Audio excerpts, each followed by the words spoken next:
Hey folks, welcome to the Green Root Podcast. I'm your host, Josh Schlossberg. For this episode, I'm very excited to have Uche Isieke. He is the Executive Director of Rural Watch Africa Initiative, RUWAY, a nonprofit organization with the aim of strengthening the resilience of poor and marginalized rural communities whose lives and livelihoods are being threatened due to degradation of their natural resources, climate change crisis, and social exclusion. Uche's core interest is building agro-ecological systems, sustainable land management and land restoration, livelihood strategies for self-sufficiency, as well as inspiring young ones to lead in climate action. Welcome to the Green Root Podcast, Uche. Thank you, Josh. I'm so glad to have you. So you are based in Nigeria, is that correct? Yes, I am. Okay, so what is the main concern in terms of environmental issues going on in Nigeria right now? Yeah, thank you very much. Nigeria suffers from environmental problems typical to many developing countries. So when you talk about the environmental issues, it's a global thing. So Nigeria is not excluded here. It's not a peculiar thing to Nigeria. So we are facing a whole lot of environmental issues, bordering from land degradation, which is quite a major challenge. Looking also the environmental pollution that goes on the hydrocarbon industry, where you have the oil producing states in Nigeria, which the soil there has been contaminated. People in the local communities could no longer go to farm, and some of their livelihoods have been, like I said earlier, have been taken away from them. The waters have been polluted. They could no longer, even those who rely on fishing for survival, could no longer have a place to do such things. So you see oil pollution and oil spillage and all kinds of issues along that area. Then you look at the dry land part of Nigeria, where you have issue of drought and desertification going on. It's quite a huge challenge that has been leading to migration. People in that zone coming down to the southern part of Nigeria, where they can find a greener pasture, where they can just keep going in life and all that. And again, that has even made worse. Looking at the issue of insurgency, I don't know if you know much about the Boko Haram sects. They also linked to the ISIS or something like that, the global terrorist organization that is ravaging the northeast part of Nigeria, not every part of Nigeria, just the northeast part of Nigeria. So this has actually made the whole issue of climate change worsen.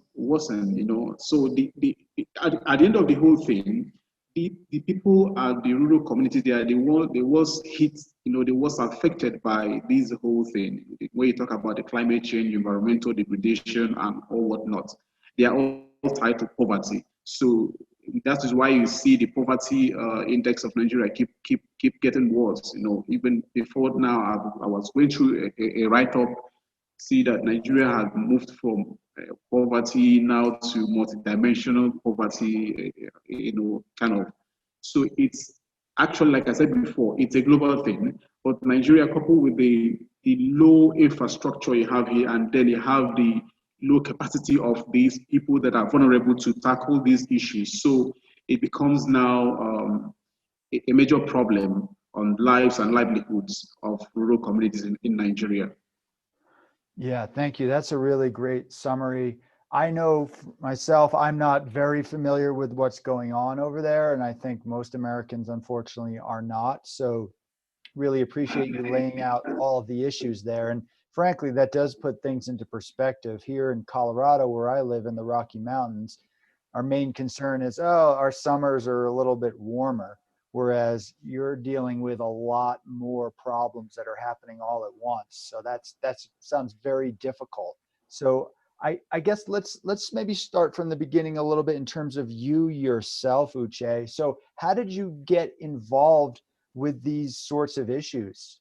One of my latest publication, I don't know if you follow that on Facebook, where I wrote a little article on there, trying to narrate my personal experience or childhood experience, okay, growing up in a rural village.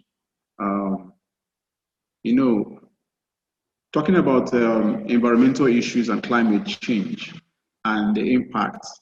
So I was actually, before something went off, that when you visit a country as like Nigeria, and the first port of call or arrival is in the city center, you may not be able to ascertain or the issues facing the vulnerable people when you talk about the climate change and all that. Some of these issues are pervasive actually in these rural communities where their source of livelihoods has been affected. And again, they have low capacity to adapt. Okay, so growing up in such a community, I understand the issues facing these people. I grew up from a community that even up to date, except some part of that village that do have access road, major part of that area don't have access road up to date. So they don't have this infrastructure. When during this season now, we are in the rainy season here in Nigeria, there have been issues of floods going on in these communities. Yesterday, I read on the news in a community, over 7 persons died as a result of these flood issues and all that. Because this community don't have road, they don't have drainage, the kind of buildings there, they are not planned. People build indiscriminately wherever they get land and all kinds of things. The roads are not paved; they are just earth surface, so they don't have, proper channels, to evacuate the water when you have these rains and all that. So it becomes an issue when there's a flood like this, and when you hear certain figures that people died during a flood, something. These are just ones that are being reported. There are a lot of these issues that are good that keep going on in this area that are not being reported. So I now said, okay, how do I come in this situation to be able to let people know what these people are facing, what they are going through? So I said, okay, we could be a voice to these people who could say they don't have a voice because nobody speaks for them. The media barely reach these areas, and because they cannot even afford the media to get the publicity when they have issues, you contact a media person, they ask you, oh, you have to give us a kind of an honorarium, you have to give us some allowances, transport based, for us to report issues going in your community. These people, they are poor, they can't afford it. So the flood may ravage the community for a whole month, and many lives lost. Nobody will hear about these issues. Nobody will report them and all that. So it's okay, we could also come in here to begin to advocate for them, begin to speak for them, begin to engage the government, begin to engage the stakeholders to see how they can come in to ameliorate these people's suffering, the kind of challenges they go through. So that is actually how the whole thing coming. And again, because growing up, because I grew up in such a community, so I have the passion, I understand their situation. If I hear that one person died in a flood related issues, I could understand what that family is going through at the moment.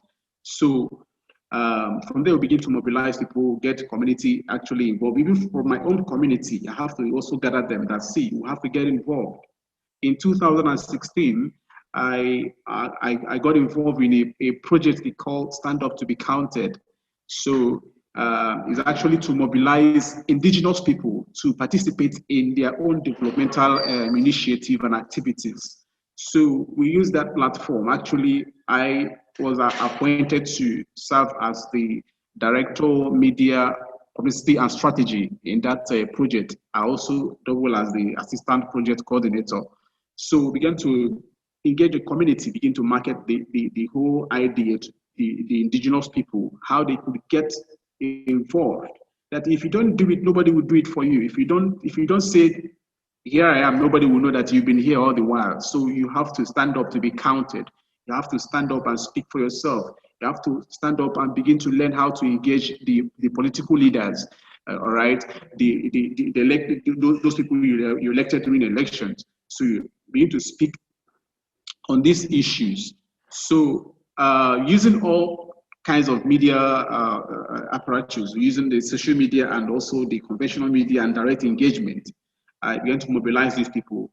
And in fact, now the results have been quite tremendous, because people in that community now beginning to get involved. We must not wait for the government to fix our road, to do our drainage for ourselves, to plant trees, to get involved in agricultural activities. We have to start within ourselves. We'll have to start helping ourselves. So we have to form a kind of a cooperative and associations. So I even went to the extent of mobilizing people from that community. They are Nigerians, but they don't live here. They live in the US. Some of them live in the UK and Canada and all that, North America and all those people. So I use the social media platform to bring all these people under one umbrella. I'll begin to discuss issues facing people, these rural communities, the environmental issues that are going in there, that is aggravating the poverty situation concerning these people. And they bought into this whole agenda. It's okay that we want to get involved. We love what you're doing. We haven't seen a thing like this all the while. So it's a kind of something rare to us. So we have to get involved. So today, people in that community could now see an indigene come up and say, okay, we want to take up a project. We want to do this for the community. We want to do this. We want to do that. I also use that same platform to engage the government, because that community, later on, I could share you some images from that community. You could see before and after. Okay, you could see the kind of road they have, you kind of see the kind of infrastructure they have there. I began to engage the government, the relevant government agencies to come in. So I use the social media to engage them, and they replied me. Not quite long, then they came in and started constructing a road in that community that they got a report from my social media advocacy and all that. So from there, I said, okay, if this could, we could achieve such a result in a very short while, so why don't I go further to formally get my initiative registered and begin to get involved in other areas, not just for that community, but for the entire rural areas in Nigeria and Africa. I think that is how we got involved. And before you know, you have a lot of volunteers coming in that they want to get involved. They love what we're doing. And up to today, we have impacted over 25 communities, cutting across women, youths, and the elderly and all that, in different aspects of environmental issues and also livelihood support programs, because we felt that we should also be able to strengthen their resilience. Livelihood is everything. And people that live in these local communities, they are purely agrarian communities. So they solely depend on agricultural activities to survive, to make a living. So when their land is being affected, it seems like you have taken away a kind of life from them, because that is all they have, natural resources all the while. So when you have this time around, they have flooding issues. You could imagine what some of these people who have invested so much in the land during this farming season, and all of a sudden you see erosion coming in to wipe away all that they have planted, Yes, it happened also in my community, and we lost people, not because of the flood erosion, but because of the impact. I know of a family who invested hugely, after, having done all the necessary bought crop and everything, invested in labor and all that. So the community was ravaged by flood, not quite, from a nearby dam that has been built by the government. And they lost all they have labored all the while. The family couldn't survive it. The man was, they said he had a kind of a heart attack or something. So he had a cardiovascular issues, and he couldn't survive it. So a lot of things going on in these areas. And I felt that now is the time for us to come together as an organized entity to begin to engage the government, engage the opinion holders, and also the rural communities. So together we can achieve a lot if we agree that it is possible. Thanks for that, Uche. It's really inspiring. I'm wondering if you could talk a little bit more about the ecological impacts in Nigeria and surrounding areas, thanks to climate change. When I mentioned there, in the dryland area, you have issue of drought and desertification.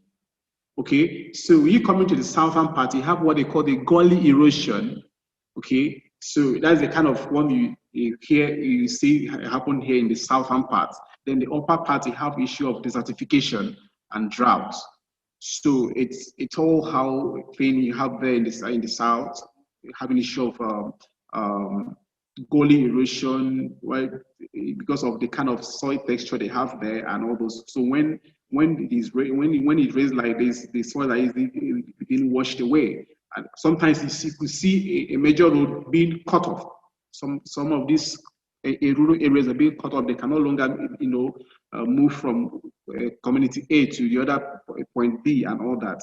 So not just only flood, you also have issues, like I mentioned earlier, issues that relate to pollution from the oil producing communities, where you have some of these oil industries, doing oil exploration activities in those local areas. So you have the water has been polluted. Okay. So not just flooding, you also have issues of deforestation going on. People, because of poverty, I will also say again, or because of people don't have the necessary infrastructure to do all-round farming. So during the rainy season, they are in the farm. Off the rainy season, they don't have any other thing. So they will resort to felling trees. They will resort to cutting down trees to make a living. They make this firewood. They burn the charcoal. They sell them. People use it for home use, for energy use, and all the different kinds of things. They use all those things. So people do all that. When we move into these local areas to educate them, we also back up that with an action, something to inspire them, something to lead them into action. So we felt that it's not just going to educate and talk and talk and talk, or raising banners in the market square and on the street and it just go on. People don't understand that. When you just write something on the placard they carry and climate change this, climate change that, I say, well, what is that about? So we now say, okay, we have to take it further to lead them, to show them how to act. So that is after we have carried out the education, that is they have now been able to impact knowledge. So we also lead them into action by planting trees.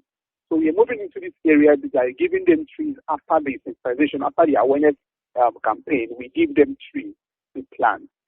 So we're also trying to educate rural women on how to do sustainable land management. No matter how small the land size may be, you can cultivate in your backyard. You can, like I have some of these things documented. Just that we because of some of the funding issues, we cannot be able to afford the media to carry out some of these things. We have them documented. We have them, But then we've been doing all that. That is how that campaign came about, to educate people. All right, so then lead them into action. After we have been able to impact knowledge, you also lead them into action by showing them how to manage their natural resources, how to mitigate climate change, how to be able to plant trees to enhance their income and also create job for others, employment for those who are jobless in the rural areas. So these are all the whole issues. So it's also tied towards advocacy and education around climate change and building resilience and all that. But that is one aspect of the campaign, which we started last year and it's still ongoing, actually. That's really excellent. So yeah, like you're saying, it's not just about putting up signs and quote raising awareness. You're doing things literally on the ground. to improve the situation. So you mentioned jobs in the rural communities. What sort of jobs is this creating? Okay, I would tell you for an example, we've embarked on different kinds of livelihood initiatives. Okay, because we saw that when these people, they don't have the capacity, they don't have means of livelihood. So during crisis, when they are being affected by this, they feel it more. So when you have, for instance, we are living in a community, about 3 communities in Abia, where we are doing raising youth on how to beekeeping initiatives. Okay, so we are training them on how to on beekeeping, and some of them, in fact, after now, I can also send you some of the reports, both pictorial, some things to show you. Started making income, and this time around, we want to do the second phase of that project. But this time around, we want to do it differently. We are looking at how we can sustain that effort. So at the end of the day, we'll be able to have something coming in to also train others, because we have all the fun to do that. So we also help people in rural areas, we provide women with, and train them on how to do the organic farming and all that. So we have that report where we have several women who now who now make sales from those the proceeds from the farm, and not just that, they are gone on to train other women. Okay, in those communities, train other women on how to. In fact, one of them sometimes sent me a report on how now she go on to distribute seedlings to other women, and now they are not making income. They cultivate vegetables, tomatoes, pepper, and all kinds of things there, and they are living well.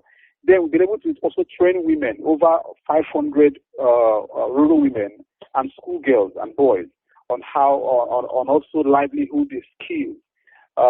We train them on how to, they call them cosmetology, how to make kinds of soap and all, sanitizer, antiseptic, all kinds of things. So we introduce the livelihood skill to some of the people who may also engage in farming, because no matter how you take out this farming and agricultural advocacy, not everybody will engage, will want to go into farming, not everybody.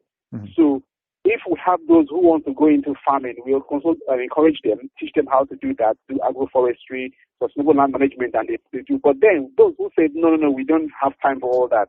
But they go into the bush to cut down trees. Okay, how do we mitigate this? How do we stop them from going into cut trees? We now, okay, we can train you on shoemaking, on craft, on bead making. So you don't have to go to the bush to cut down trees anymore. So all these things is geared towards reducing pressure on land-based natural resources. So when you have this livelihood skills being replicated in different aspects based on the area of our choice and all that, and peculiarities in these areas, so we train them the different skills. So they will have income, and at the end of the day, create jobs. Like, for instance, the people we train on the beekeeping at time over 15, we were able to employ additional 15, because those guys don't just go to the farm alone. They go with their friends. So they share profit. They also engage them. So when we empower 15, those 15 empower 15. And again, indirect job is over 30, because you have those who help them to package the honey, those who handle different aspects. You have the branding guy, the guy who is into graphic design, who will do the labeling for the packaging of that honey, is also creating indirect jobs from that same honey value chain. So I think you can see how it is interlinking, but it's all geared towards reducing pressure on land-based natural resources.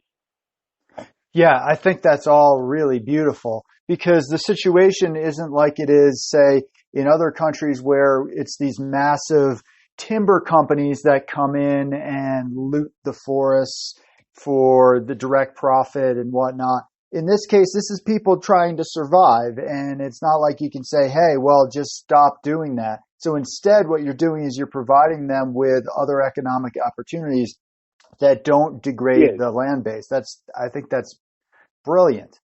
That's beautiful. So you mentioned beekeeping, organic farming, soaps, crafts, that sort of stuff. And that sounds really excellent. So are you optimistic about all of these programs? Sorry, I didn't get clarity. Yeah, no problem. Are you optimistic about all of these programs? Are you excited that they're going to move forward and everything like that? No. It's working. Like from the first phase, like I said before, the reports have been quite amazing. The reports we're getting, doing the evaluation, been quite amazing. Particularly, Nigeria is a huge landmass. So when you hear here, it's over 99,000 something land square. So it's huge. It's a huge land area. But I've been able to personally, apart from those we have in the field, our community coordinators. Sometimes even me as the ED have to go far. Some of these areas they have to travel like 2 days by land, to get to some of these areas, 3 days to get but then I've been to some of those places. I've been able to interact with them, and then we want to do more. But then, like I said, I was saying earlier that most of the things we've done so far, I would say is just from members, just the trustees and people who are just passionate like me. All right, I've gone in to use my personal resources. We haven't gotten any grants from any foundation, from any international or local NGOs. No way. We haven't gotten any. But we are not giving up. So that's to say that there's a passion behind what we are doing. We are not looking at if we don't get it from this, we will give up. No. Even before people began to join me, I've been doing this, 3 years plus. People like, let's watch him. He's going to, we know, he's just like others. Just watch him. Just give him 1 year. So there's something, it will go down and all that. You see that there's this passion that they can't understand. So now you see people want to now come in and say, I want to get involved. We love what you're doing. We see that this thing is born out of, a need. You just have this passion for the poor and the vulnerable. You want to see things move well, with them and all that. So that is how we'll be able to do this. So if we're able to get more support, we do more. Like in that global giving something that we've been asked to submit a project. We are also taking this honeybee making as the next something we also want to do. So in fact, last night we were able to upload our project. But they said that it will be live from the 14th of September. It will go live on the platform. Then we've been given target to raise $5,000 for them to maintain funding for us, or for them to help us to be doing campaigns in other projects, become a permanent beneficiary of that global giving platform. So that is all we've been doing. We'll have even some projects that now we just developed with the community. Yeah, we visited some time ago here in the FCT, where you have massive deforestation going on in that community. Josh, I was there. In fact, some of my friends were like, one guy was like, well, shed tears. He said, you mean this community is within the city? They don't have access to, they don't have no roads. They don't have access to good roads. They haven't seen what they call electricity for the first time. They haven't witnessed the power before. They haven't seen that. So all they use is the biomass, the firewood they call, to do all kinds of things. They don't have water. They don't have a healthcare facility in that area. So we saw where they have a huge heap of wood. People come to buy and sell, and they said that they do good. So flood, when you don't have trees, this may affect the soil, the land texture, and also they are now facing the impact of climate change. So we are not okay. We want to help you. We'll come in, but we need you people to also make your land available. So that is the good thing. The good news that yes, the community leader, the chief of the community, they called me. That was sometime last month. That they are now able to make certain hectares of land available for us to help them to set up some of these we want to do.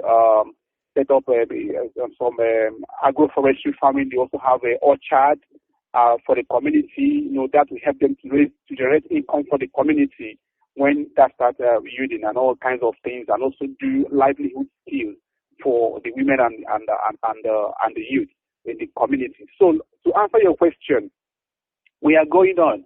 So there is this drive. So we want to do more. We want to reach out to many other communities, not just in Nigeria. People I'm giving you a report from Liberia, where we have been doing a lot, doing organic farming with some of our volunteers there.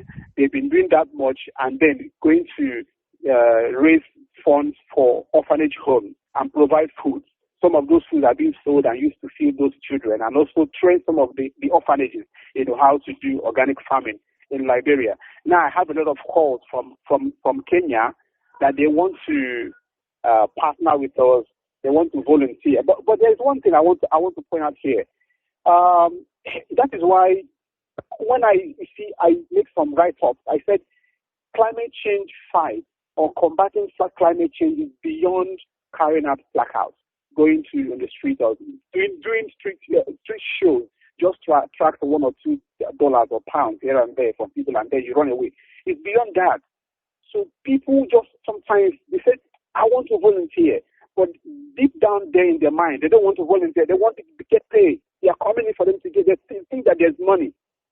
So sometimes when they get me, say, I want to volunteer, I was okay. So when we have done everything, you see, they will just they won't say anything because they are waiting to say, okay, we're going to pay you this amount of money every month. But nobody's paying us. Who is paying me? Nobody, and I'm not asking anybody to pay me. So nobody's paying.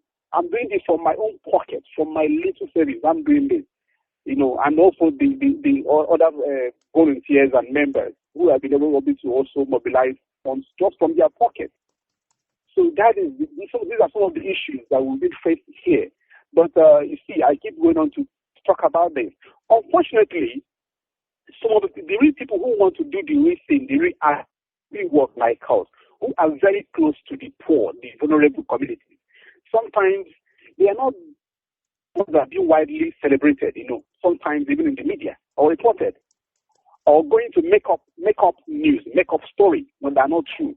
But those stories will just go viral. The media will, they will get attention. They will pay the media to propagate such news, and before you know it, one foundation will come after them.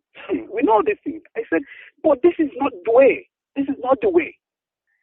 So I think there's a passion. So we are going on. In fact, we are preparing for the next year. Some of things we want to do next year. We need to carry out our work plan for the next year, come up with our budget, and then we pray that we get support anyway to carry on. Thank you. Excellent. Well, it's really overwhelming because you're doing so many amazing things. I'll be honest, I'm more excited about what you all are doing than most of the initiatives in the U.S. I'm involved with a lot of the stuff in the U.S. and I support it and I think it's important.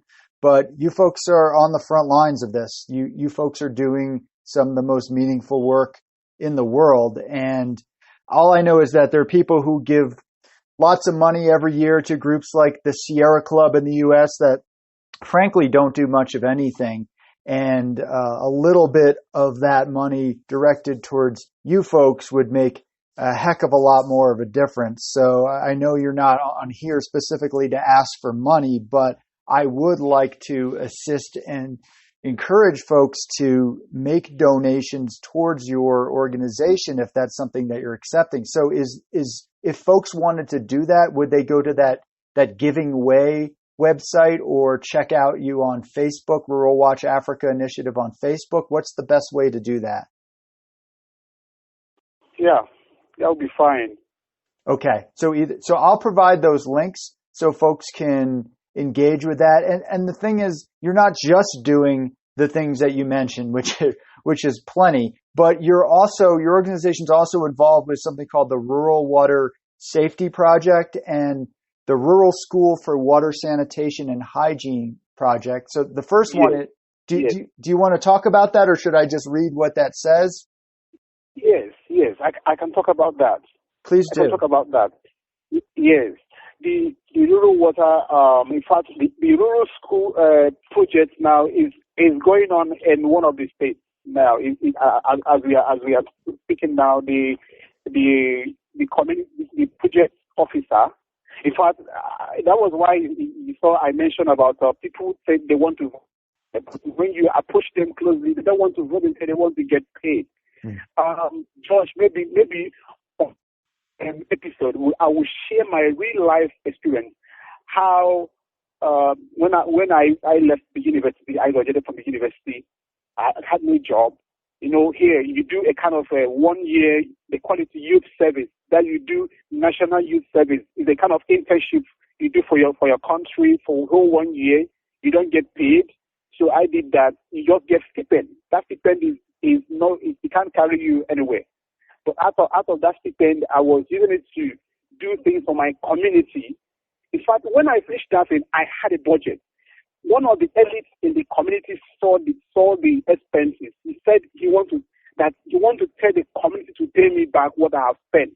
I still have that document in my house. I told the man no, even though I had no house, I had no money, and I was still just managing myself. But I want to pass a message. I want to set a standard for others to follow.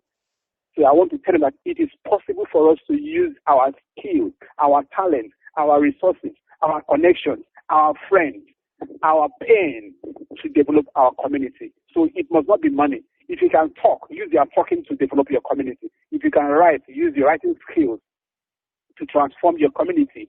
If you can also do social media, use that to drive advocacy that will attract development to your community. Whatever gift that you've been given or you've been blessed with, use that to serve your community in every aspect you can do. So that is it. So for the water aspect of it, you asked me, yes, we do that, and we've done quite in.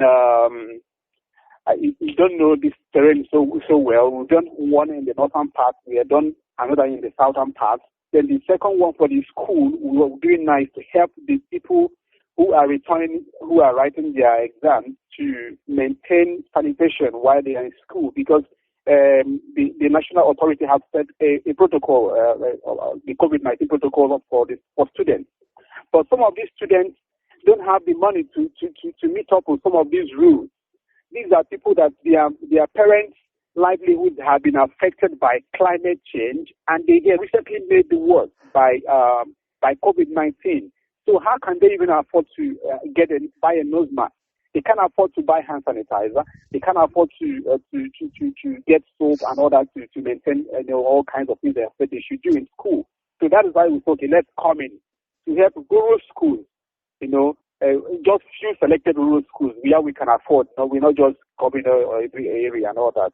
So we just pilot and then come up with our outcome and all. So we've been doing that, and it's ongoing now in that area, and we've been happy. Actually, we plan to do that in 3 locations, but because we don't have, like I said, we don't have all the funds, so we thought, okay, let's just do it in one state, and in three LGAs in one state. So now that one is going on, and we're also looking for. We also have someone who also wants to get involved with us. To come and help us train the second phase, to train other local youth. Because the first one we did, we trained 15 rural youth on how to, they call them the wash technicians, how to construct well. There's a kind of well you can sink in your house or in your farm and all that. We train those people and empower them with little stipend for them to get equipment. All right. So, but we want to scale up some of these things. We have to begin to, like I said, make news. Even the little we have done, they are not, like I said, I recently put up there people that want to help us do communication and media related whatever. People are coming forth, even those who came through and then they want to get paid. I said sincerely, if I have something to pay, we will pay. But we don't have it.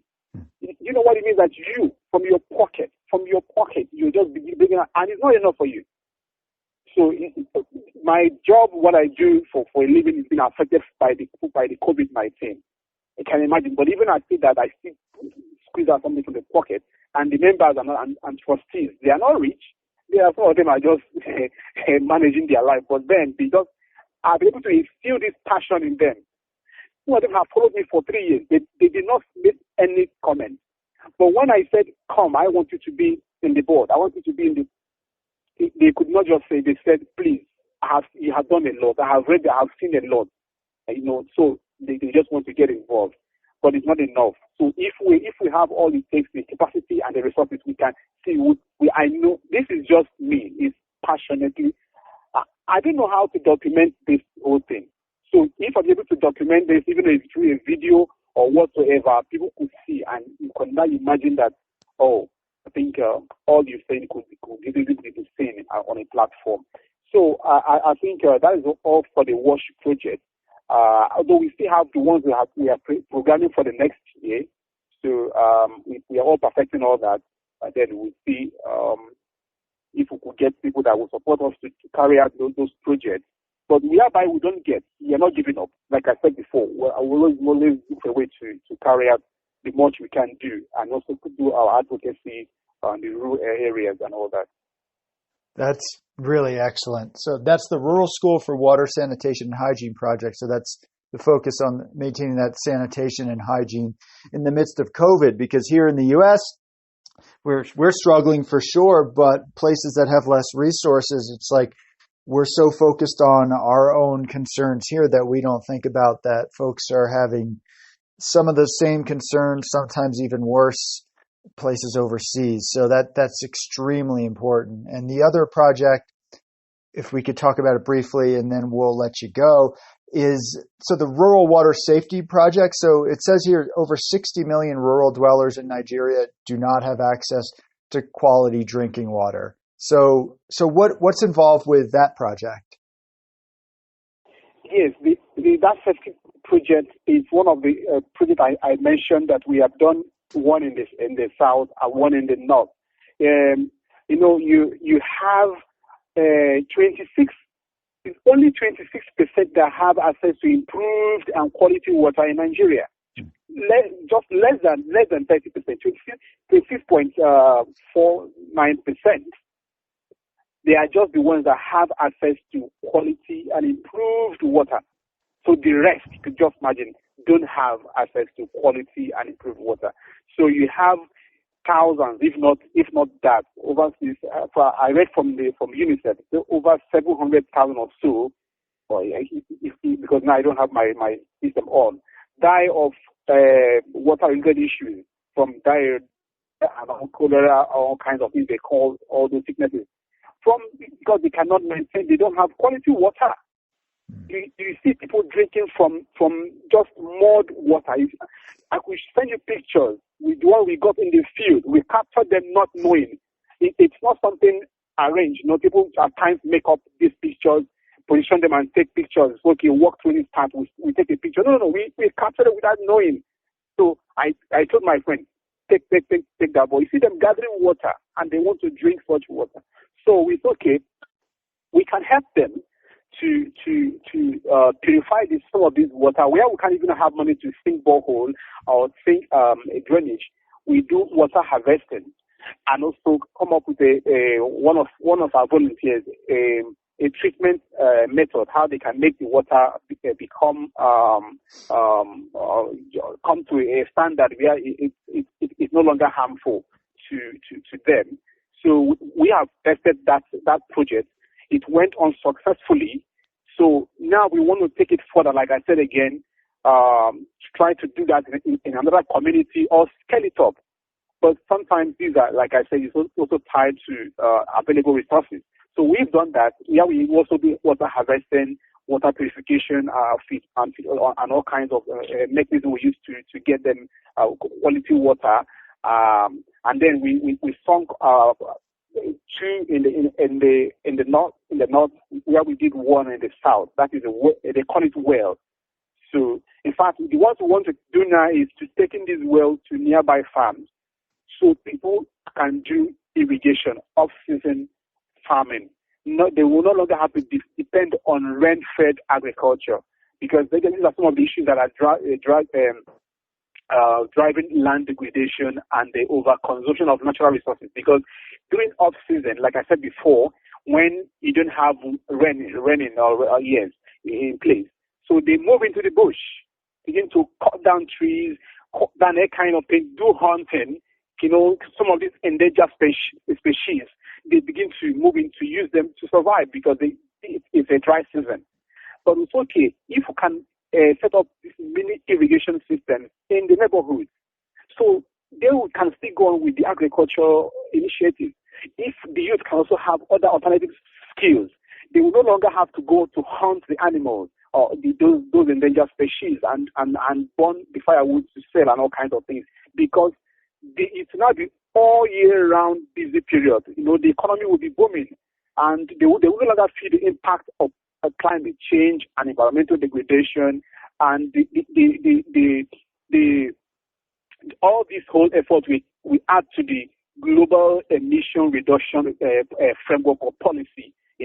So that is how we are trying to do all that, even to see how we can take this water to the rural farmers. They can set up a mini irrigation system, and be able to have food all round of season. We have done that in one community in Imo State. That went on successfully. So we want to see how we can replicate that in other areas. So that's about the water safety project we did. It was a kind of a test run or kind of experiment we did, and that went on successfully. We also hope to take it further to other areas, God willing, as we move on in our program. Wow. Yeah, that's tremendous. Honestly, I feel like you're doing some of the most important work in the world, and I am not blowing any smoke there when I say that. I'm not a religious person, but the word that comes to my mind, the phrase that comes to my mind is God's work. You're doing God's work. And I'll just, to end this on a personal note. So I have been wanting to get involved with more international issues tying into poverty and environmental issues since basically last year. I realized that was some of the most important stuff that's going on. And then COVID came around and I became all focused on myself and what's going on here.